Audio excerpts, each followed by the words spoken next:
આ તરફ સુરતના બેસ્તાન સુડા આવાસમાં સ્લેબના પોપડા પડ્યા। સુડા આવાસની દુકાનની અંદર સ્લેબના પોપડા પડ્યા છે। 5 ફૂટ મોટા પોપડા પડતા દોડધામ મચી ગઈ। આ સમગ્ર ઘટના સીસીટીવી કેમેરામાં કેદ થઈ ગઈ છે। બેસ્તાનના સુડા આવાસના દુકાનની અંદર સ્લેબના પોપડા પડ્યા છે। મનીષ પરમાર વધુ માહિતી આપી રહ્યા છે। મનીષ, જણાવશો શું વધુ વિગતો? જી બિલકુલ, વાત કરીએ તો સુરત શહેરના બેસ્તાન આવાસમાં જ્યાં દુકાન આવેલી છે ત્યાં ગાડી પોપડા પડ્યા છે।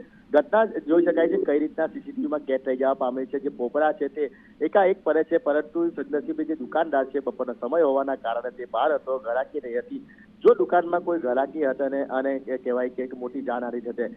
વાત કરીએ તો આ રીતના અનેક જે સુરતના આવાસ છે તે જર્જરિત હાલતમાં છે। અનેક ફરિયાદો કરવામાં આવી છે કે જે આવાસ છે તેને રિપેરિંગ કરવામાં આવે, તેનો સર્વે કરવામાં આવે, પરંતુ જે કહેવાય કે તંત્ર છે તે કોઈ પણ પ્રકારના પગલા નથી લઈ રહ્યું। તેને લઈને આ રીતના પોપડા પડી રહ્યા છે।